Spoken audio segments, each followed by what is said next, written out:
Bapak Ibu yang terkasih di dalam Tuhan, Shalom. Kebenaran pada saat ini berjudul peringatan terakhir. Bapak Ibu, kita harus memiliki paradigma cara berpikir anak-anak Allah. Di 1 Petrus ayat 1 dikatakan bahwa Ia telah melahirkan kita oleh kebangkitan Yesus. Mengapa? Karena dengan kebangkitannya kita memiliki pengharapan kebangkitan untuk menerima suatu bagian yang tak dapat binasa, tak dapat layu, yang tersimpan di surga. Kalau kita tidak percaya itu, sejatinya percuma jadi Kristen. Apa lebihnya Kristen?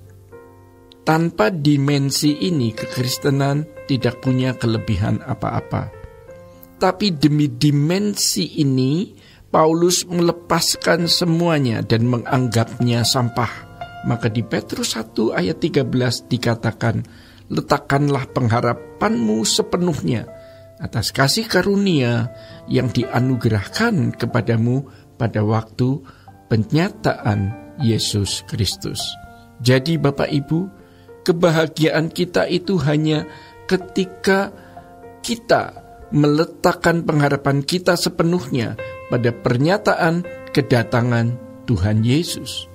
Betapa bahagianya kalau Yesus datang membawa kita ke kehidupan yang tidak ada kematian, tidak ada bencana, dan tidak ada sakit penyakit, serta tidak ada perang, tidak ada krisis, tidak ada kecelakaan, tidak ada invalid, dan tidak ada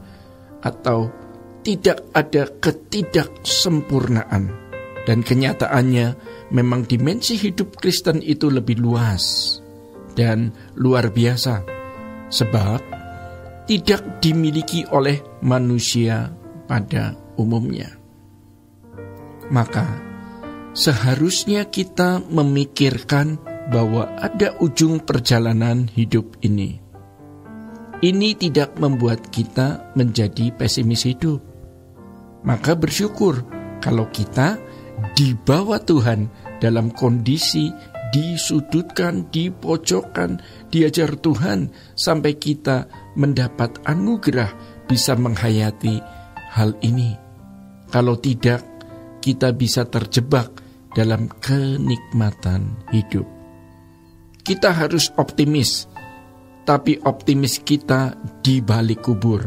Sebab sebelum kubur, tidak ada yang bisa kita harapkan. Dunia ini tidak menjanjikan. Ada salah satu negara di Eropa Timur, yang dulu merupakan negara teraman di dunia, tapi sekarang malah termasuk negara yang paling tidak aman. Dengan dimensi hidup kekekalan, maka pasti perilaku kita akan berubah, Dengan memiliki dimensi hidup kekekalan, mestinya gaya hidup kita menjadi berbeda dengan orang yang tidak berdimensi hidup kekekalan. Kita mesti berubah. Makin hari mesti makin mencolok perubahan kita itu, makin beda. Maka Tuhan Yesus berkata di Injil Matius 5 ayat 14-16, demikian firman-Nya, kamu adalah terang dunia. Kota yang terletak di atas gunung tidak mungkin tersembunyi. Lagi pula orang tidak menyalakan pelita itu lalu meletakkannya di bawah gantang, melainkan di atas kaki dian, sehingga menerangi semua orang di dalam rumah itu.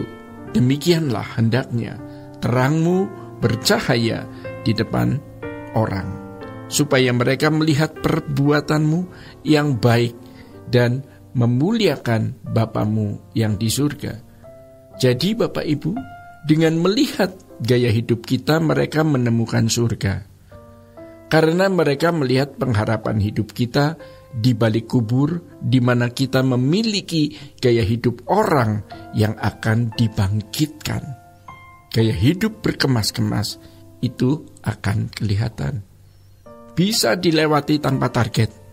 Yang penting hidup bisa dijalani, hidup kudus, menyenangkan hati Tuhan. Bagaimana menyelamatkan jiwa-jiwa?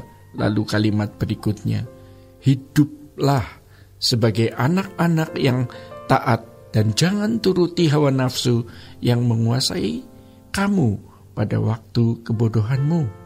Tetapi hendaklah kamu menjadi kudus di dalam seluruh hidupmu, sama seperti Dia yang kudus yang telah memanggil kamu.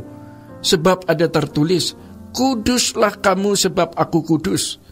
Dan jika kamu menyebutnya Bapa, yaitu Dia yang tanpa memandang muka menghakimi semua orang menurut perbuatannya, maka hendaklah kamu hidup dalam ketakutan selama kamu menumpang di dunia ini.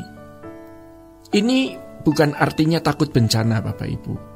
Ya, dihina orang, dikucilkan sesama, ya, melainkan takut akan Allah terkait dengan ayat sebelumnya, kuduslah kamu sebab aku kudus.